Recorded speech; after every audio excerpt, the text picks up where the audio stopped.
À 4 mois de la présidentielle ivoirienne, le chef de l'État s'est prononcé sur plusieurs sujets hier lors d'une interview sur nos antennes. Économie, énergie, bonne gouvernance, société et surtout politique. Rien n'a été occulté lors de ce face-à-face entre Alassane Ouattara et 4 journalistes. Ce soir, on s'intéresse également à la réunion annuelle du groupe de coordination des actions de lutte contre le travail des enfants. Elle a eu lieu à la salle de conférence du ministère américain du Travail à Washington. L'engagement et le leadership de Dominique Ouattara ont été reconnus et salués lors de la rencontre. Dans l'actualité sanitaire, le lancement aujourd'hui à Bouaké par le Premier ministre de l'introduction du vaccin anti-poliomyélite injectable dans le programme élargi de vaccination en Côte d'Ivoire. Cette méthode vient accroître les chances du pays d'éradiquer cette maladie invalidante. Et puis, la reconnaissance à titre posthume de la nation à cette grande figure de l'audiovisuel ivoirien. L'ex-journaliste culturel et animateur de la RTI, Roger Fulgence-Cassi, RFK, décédé en 1989, a été décoré aujourd'hui sur proposition du ministère de la Communication par la grande chancelière de l'Ordre national, Henriette Dagri-Diabaté. Voilà pour les titres. Bonsoir à tous. Bienvenue dans la grande édition. Économie, énergie, bonne gouvernance, justice, société, sécurité et surtout politique. Rien n'a été occulté lors de l'entretien hier entre Alassane Ouattara et 4 journalistes. À 4 mois de la présidentielle ivoirienne, le chef de l'État s'est prêté aux questions de 2 journalistes nationaux et 2 de la presse étrangère. Une interview de plus d'1 heure d'horloge diffusée sur nos antennes hier. Sur la question judiciaire, par exemple, le président de la République a donné son avis sur le procès de l'ex-première dame Simone Gbagbo. Extrait. Monsieur Simone Gbagbo a été condamné à 20 ans de prison pour atteinte à la sûreté de l'État. Oui. C'est un verdict qui a été très critiqué, notamment par des ONG internationales, mais en même temps, ça ne satisfait pas les pro-Gbagbo qui estiment que c'est une décision politique. Ça ne satisfait pas les victimes qui estiment qu'elles n'ont pas eu de réponse à leurs questions. Oui. Est-ce que vous pensez que ça donne raison à la CPI qui estime que Simone Gbagbo ne peut pas être jugée en Côte d'Ivoire parce que la justice ivoirienne n'en a pas la capacité? Oui, mais vous savez, je suis un peu surpris de ce raisonnement parce que Laurent Gbagbo est à La Haye depuis novembre 2011. Le jugement n'a pas commencé. Alors pourquoi on fait un problème du fait que le jugement de Simone Gbagbo prend du temps? Au moins, nous avons commencé le procès. Elle a été entendue, elle a été interrogée par des juges, etc. Et les choses se passent normalement. Ce que je veux qu'on comprenne bien, il n'est pas question pour moi de remettre en cause notre coopération avec la Cour pénale internationale. Si Laurent Gbagbo et Blé Goudé se trouvent à La Haye, c'est tout simplement parce que notre justice n'était pas en mesure de les juger à cette époque-là. Mais aujourd'hui, nous pouvons juger Simone Gbagbo en Côte d'Ivoire. Nous avons aménagé notre code pénal. Il n'y avait pas de notion de crimes de guerre et de crimes contre l'humanité. Maintenant, c'est chose faite. L'Assemblée l'autorise. Quand nous sommes sortis de la crise post-électorale, vous étiez là. Il n'y avait pas de tribunaux, il n'y avait pas de juges, il n'y avait pas d'huissier de justice. Il n'y avait quasiment pas de justice. Et donc, ces 2 Ivoiriens se retrouvent à La Haye de ce fait. Mais en réalité, si la justice d'alors, comme à l'essai, était celle d'aujourd'hui, Laurent Gbagbo ne serait pas à La Haye, Blé Goudé ne serait pas à La Haye. On les aurait jugés ici. Mais aujourd'hui, nous pouvons juger Simone Gbagbo en Côte d'Ivoire et elle sera jugée en Côte d'Ivoire tout en respectant tous les engagements de coopération que nous avons avec la CPI. Monsieur le Président, vous dites qu'on peut le faire et pourtant la CPI continue d'exiger que Mme Gbagbo lui soit remise. Oui, mais c'est son droit, mais elle peut toujours exiger. Mais moi, j'ai dit qu'elle peut être jugée ici. Et je suis un pays souverain et on ne va pas venir me dire que ma justice est incapable, alors que je la vois qu'elle fait des progrès et que maintenant elle répond aux normes internationales et que nous avons un code pénal qui est totalement donc conforme à tout ce que nous voulons pour juger les crimes de guerre et les crimes contre l'humanité. Mais après le procès de Simone Gbagbo et de ses coaccusés, ces organisations des droits de l'homme et de nombreux observateurs ont critiqué. On dit qu'il y avait un dossier d'instruction qui était quand même mal ficelé, qu'il y avait un manque de preuves et que du coup c'était d'une certaine façon un mauvais procès. Ce sont des reproches que vous entendez ou que vous balayez? Ah oui, non, j'ai bien entendu. Comme je vois qu'en France, il y a des procès et certains disent que c'est pas juste, c'est pas équilibré. Je vois des procès avec le jeune qui a tué des gens à Boston. Il est condamné à mort. Certains disent qu'il aurait... C'est normal, ça, les commentaires des organisations des droits de l'homme, c'est leur travail. Hein. Chacun, moi, j'ai une justice qui fait son travail, je la laisse faire son travail. D'ailleurs, quand nous avons demandé à Mme Christine Taubira de venir, c'était précisément pour que nous puissions bénéficier de l'assistance technique, de l'assistance juridique de la France. Parce que je tiens à avoir une justice qui soit considérée comme une justice exemplaire et moderne. Dans l'actualité politique, ces chiffres annoncés ce vendredi par la CEI, selon le vice-président de l'institution, Gervais Koulibaly, à la date du 23 juin dernier, la commission était à 317 878 enrôlés dans la catégorie 1, composée des personnes qui ont changé de nom ou de domicile. La catégorie 2 comprend, elle, les nouveaux récurrents et les nouveaux majeurs. Il a avancé le nombre de 108 187 enrôlés. D'autres précisions avec Alexis Ouedraogo. Sauf changement de disposition, l'opération de révision de la liste électorale prendra fin ce mardi 30 juin. À ce jour, aucun report annoncé en dépit des plaintes relatives aux difficultés d'obtention des pièces administratives. Des dispositions ont toutefois été prises pour permettre aux équipes de la CEI de ratisser large ces derniers jours. Puisque nous arrivons à la fin du processus, le processus s'arrête le 30. La commission centrale a décidé que ce lundi 29, exceptionnellement, nos équipes vont travailler pour permettre aux populations de se faire enrôler, tant ici à Abidjan qu'à l'intérieur du pays. 317 878 personnes ont à ce jour procédé à la révision de leur statut sur la liste et 108 187 nouveaux inscrits sont signalés. Il ne s'agit pas d'une constitution de liste électorale. Il s'agit d'une révision, ce qui veut dire qu'il y a déjà une liste et nous la mettons à jour. L'opération lancée le 1er juin dernier entend actualiser la liste électorale ivoirienne pour 2 catégories de personnes, celles déjà inscrites et ayant connu un changement de statut pour cause de mariage, divorce, décès ou changement de domicile, et celles des nouveaux requérants comprenant les nouveaux majeurs et les personnes n'ayant pas pu s'inscrire sur la liste précédente. La direction du Rassemblement des Républicains estime que cette opération de révision de la liste électorale se déroule dans une certaine lenteur. Il faut donc des mesures en vue d'accélérer ce processus. C'est ce qui ressort des échanges ce vendredi entre une délégation du RDR et le garde des Sceaux, ministre de la Justice, des Droits de l'Homme et des Libertés publiques. Maïsako. Le Rassemblement des Républicains a un objectif majeur. La victoire du président Alassane Ouattara avec plus de 80% des voix à la présidentielle d'octobre. Pour les responsables du parti, cette victoire passe aussi par la révision de la liste électorale. Mais selon le secrétaire général par intérim du Rassemblement des Républicains, le constat est clair. Peu de gens fréquentent les différents centres d'enrôlement. Une préoccupation qu'il a soumise ce vendredi au garde des Sceaux, ministre de la Justice, des Droits de l'Homme et des Libertés publiques, Mamadou Nyenema Koulibaly. 390 000 personnes sur un potentiel d'environ 3 millions se sont fait seulement enrôler. Naturellement, cette situation ne pouvait qu'interpeller et la direction du parti et les députés, particulièrement du groupe parlementaire RDR.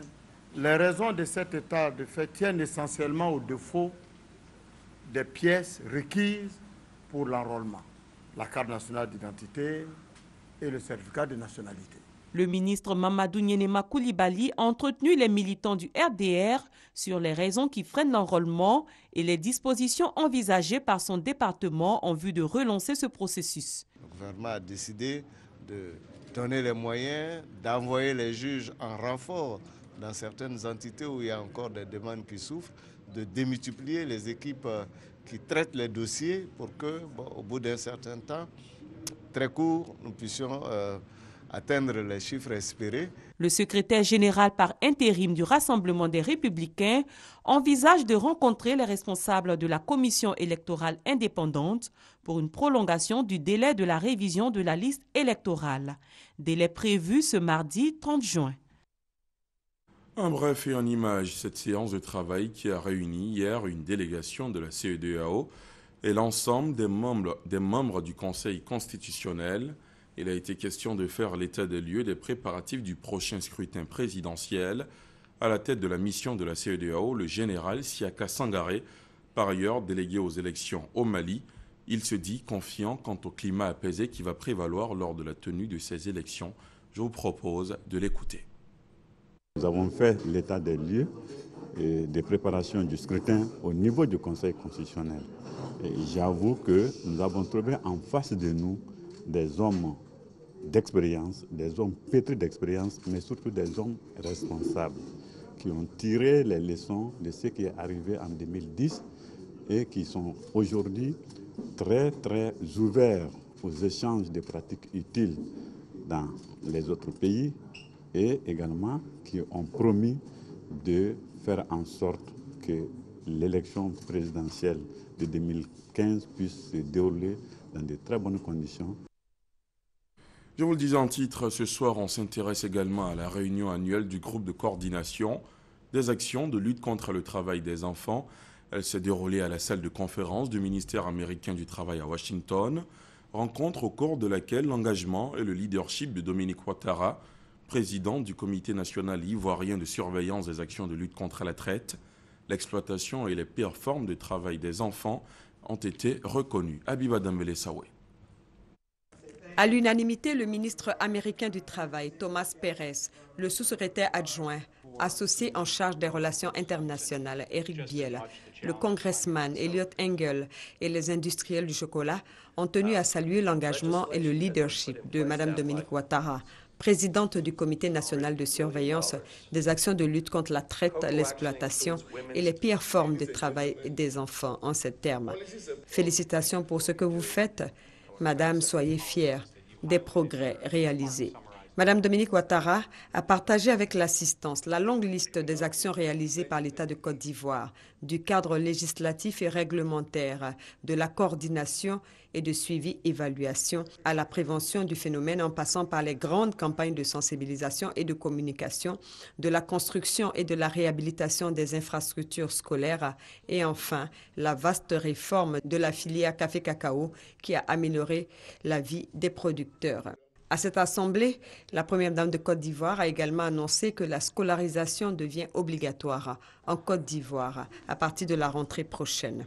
Concernant l'enquête de Tulane sur la traite des enfants réalisée en 2014 dans les zones cacaoyères, Mme Dominique Ouattara a indiqué que 71% des enfants indexés vont à l'école et vivent auprès de leurs parents. L'enquête de Tulane nous indique que le taux de scolarisation des enfants impliqués dans les travaux dangereux s'est amélioré, soit 71% contre 58% en 2008.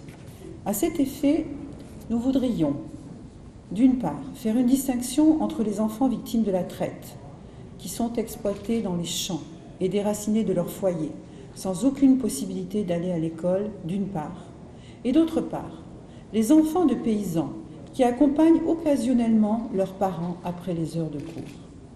Cette distinction est très importante à mon avis et devrait être prise en compte par tous les acteurs, car il serait inacceptable pour les paysans de classer leurs enfants dans la catégorie d'enfants exploités.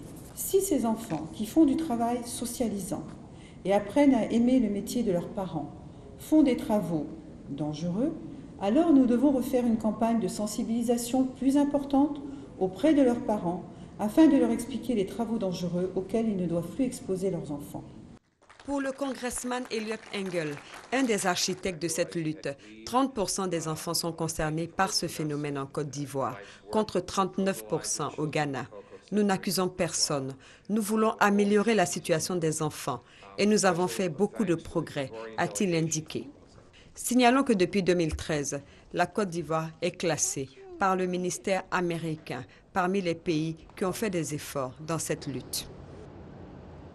Et cette information fort encourageante pour la Côte d'Ivoire, le pays est également classé au premier rang des pays d'Afrique subsaharienne dans le domaine des potentialités et opportunités d'investissement en agribusiness. Cette évaluation a été basée sur des variables mettant en exergue la corrélation entre les investissements agricoles, la taille du marché, la croissance et la productivité agricole. L'éclairage d'Adama Koné. Bonne saison pour l'agriculture ivoirienne. La dernière évaluation de l'Agribusiness Investment Matrix classe la Côte d'Ivoire première sur 21 pays d'Afrique subsaharienne en matière de potentialité et d'opportunités d'investissement en agribusiness. L'information a été donnée lors du dernier Conseil des ministres. Une notation qui fait de la Côte d'Ivoire un marché attrayant pour les investisseurs dans le secteur agro-industriel. C'est que les porteurs d'affaires et les détenteurs de capitaux sont très regardants sur l'Agribusiness Investment Matrix.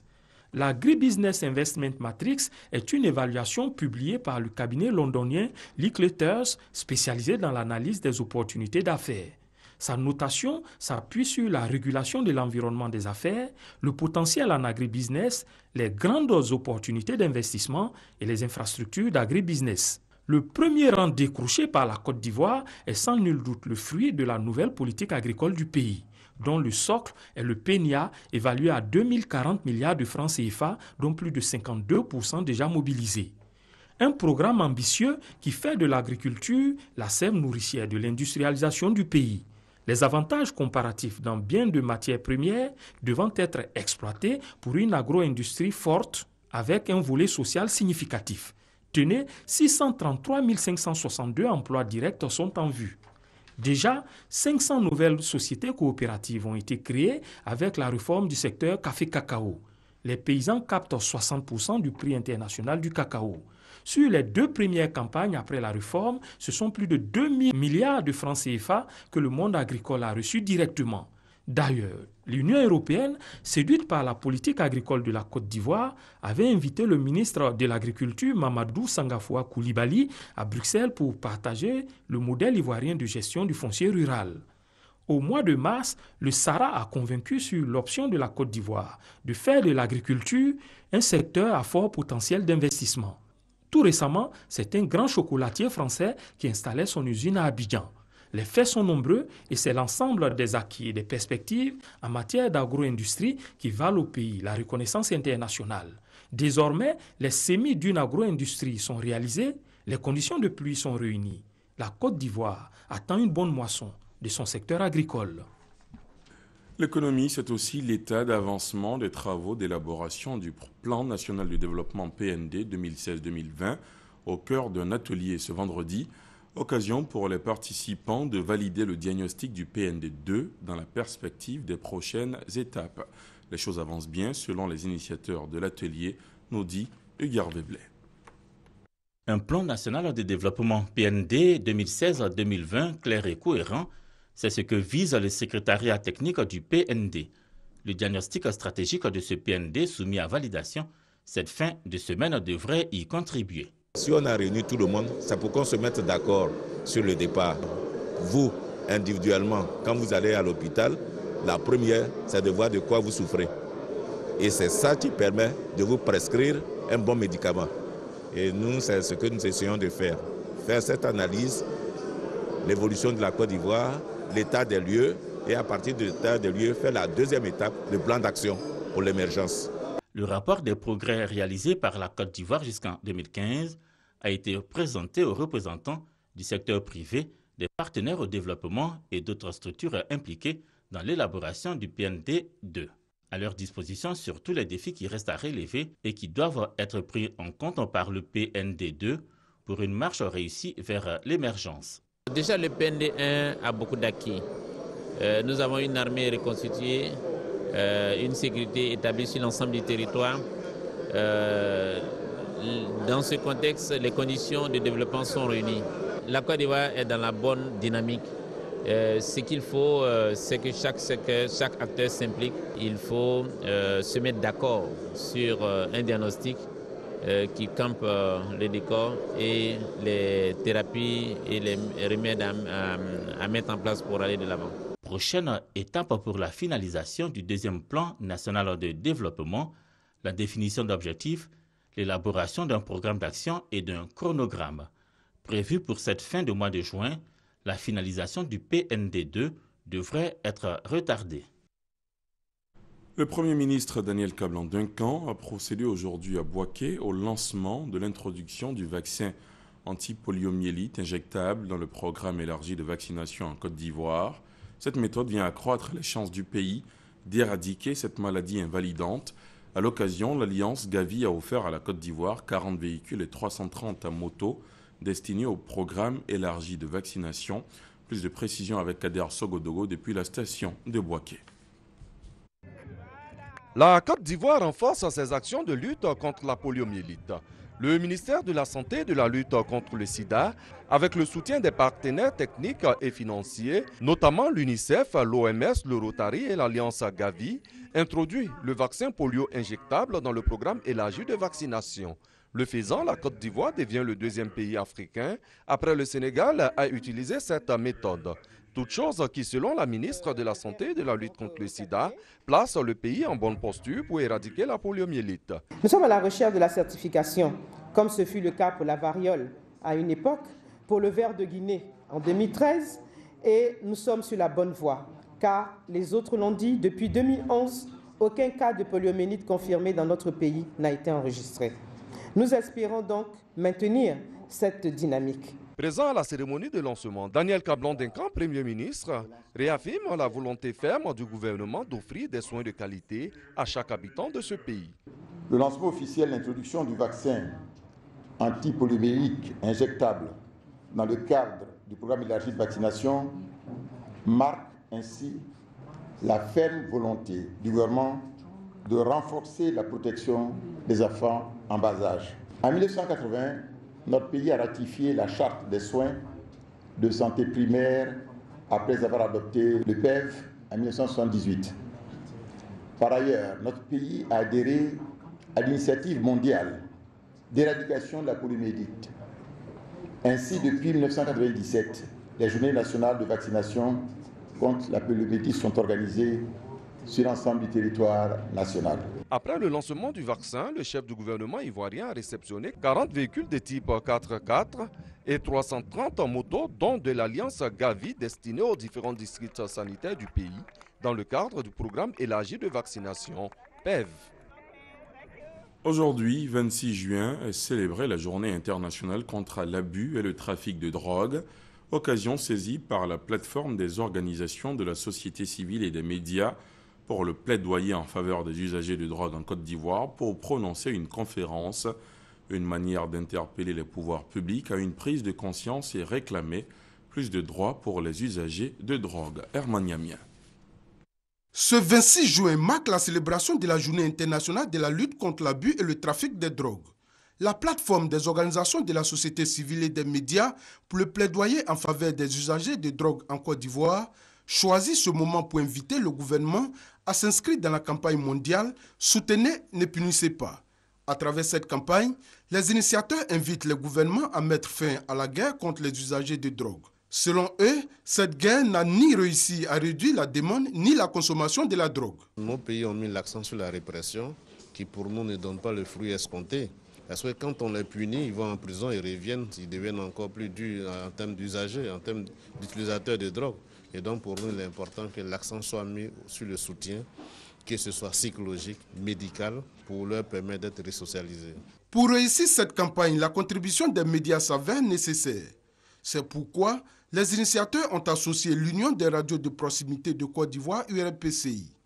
Une initiative à laquelle le président de l'URPCI adhère pleinement. Notre rôle, justement, sera de faire des productions sur le sujet.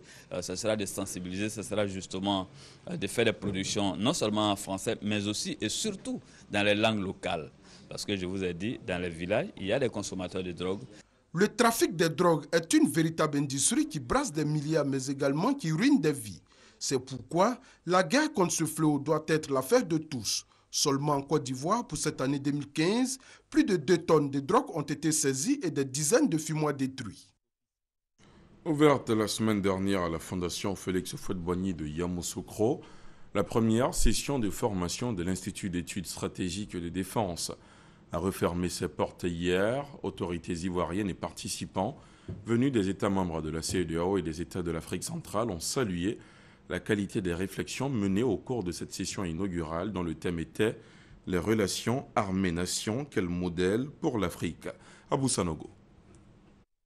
Une semaine durant, conférenciers, auditeurs, modérateurs et consultants ivoiriens et étrangers ont échangé sur des sujets tournant autour de la thématique centrale, à savoir les relations armée-nation, quel modèle pour l'Afrique. Les communications des experts ont été suivies de travaux en comité de réflexion, dont les rapports ont fait l'objet de restitutions en présence du ministre chargé de la Défense, Paul Kofi, au cours de la cérémonie de clôture de cette première session de formation de l'Institut d'études stratégiques et de défense.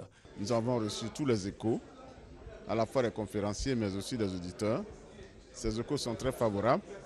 Nous avons eu des auditeurs de très haut niveau, des généraux, des officiers supérieurs des différentes armées africaines.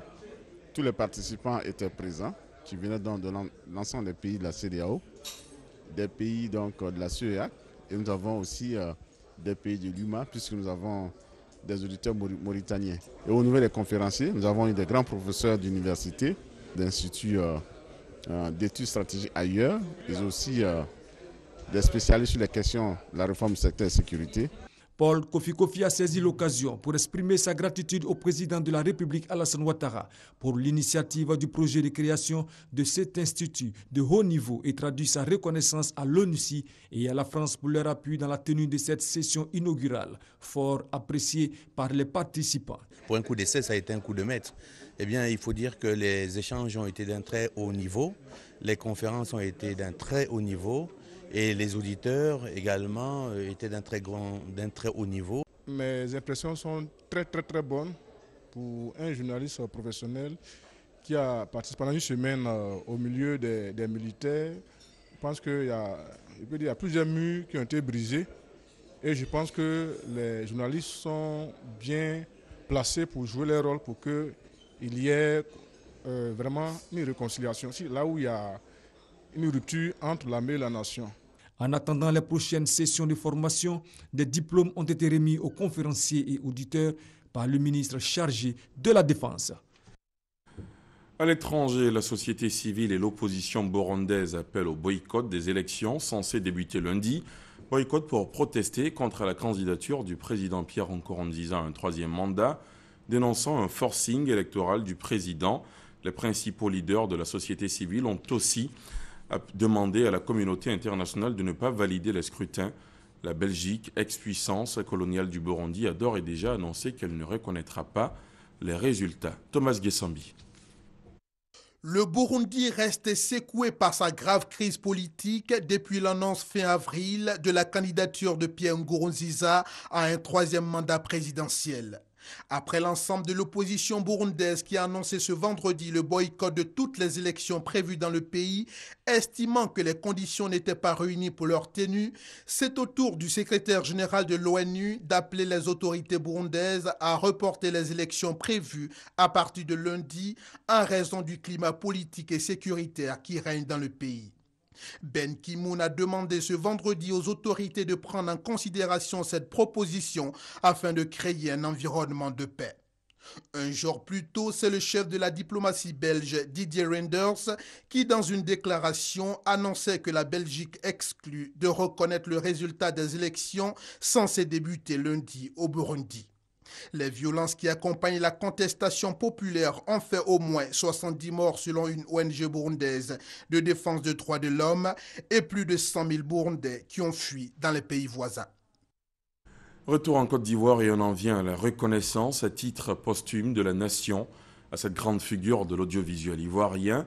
L'ex-journaliste culturel et animateur de la radiodiffusion télévision ivoirienne Roger Fulgence Kassi, RFK, décédé en 1989, a été décoré aujourd'hui sur proposition du ministère de la Communication par la grande chancelière de l'Ordre national, Henriette Dagri-Diabaté. Le point avec Christelle Menin. Une médaille, le symbole d'une profonde reconnaissance nationale restée intacte 26 ans après sa mort. Cette médaille étanche enfin une aspiration longtemps contenue par tous. Edmond Roger Fulgence Kassi, l'icône, le génie trop tôt éteint, est fait à titre posthume, officier dans l'ordre du mérite ivoirien. La nation ivoirienne reconnaît effectivement à Roger Fulgence Kassi son génie et c'est pour ça qu'il est décoré donc à titre posthume.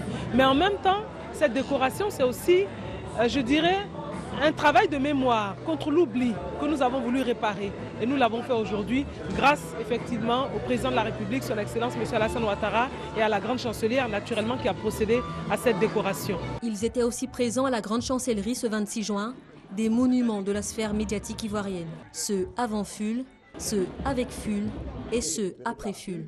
Cet hommage à l'initiative de la ministre de la Communication a été aussi l'occasion de décorer d'autres icônes. Bandama Debak, Barthélémy Inabo Zouzoua, Youssouf Djira et à titre posthume, Traoré Amadou Sekou et Soumaoro Mamadou dit Kanaté. C'est important pour nous. Vous savez, quand on travaille dans un organe de presse ou quand on travaille après un certain nombre d'années, on doit avoir une médaille, on doit être médaillé, ça veut dire qu'on a bien travaillé. Seul le travail paye. Vous travaillez, les résultats, c'est la médaille. Une émission de télévision, c'est vrai que c'est moi qu'on décore, mais il y a toute une équipe derrière. Cette médaille-là, je voulais la partager avec eux. On a attendu longtemps cette distinction et vraiment je suis très émue et à la fois je suis contente. C'est un poids sur moi de savoir que mon frère a travaillé pendant toutes ces années et qu'il est mort à la tâche. Aujourd'hui, je me rends compte que ce qu'il a fait, tout le monde reconnaît cela. 10 millions de francs CFA ont été offerts par le président de la République à la famille de Roger Fulgence Kassi. 26 ans après, la nation ivoirienne les célèbre, lui et ses artisans passionnés de l'audiovisuel, pour leur impact sur des générations d'Ivoiriens, pour l'émotion à jamais gravée dans le cœur de ceux qu'ils ont fait vibrer. Il était un ami, bien plus qu'un professeur, et dans son temps d'ici, il sera dans nos cœurs.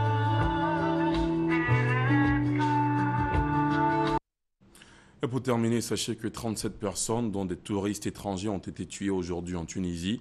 Suite à ce drame, le président Alassane Ouattara a adressé un message à son Excellence, M. Béji Caïd Essebsi, président de la République tunisienne.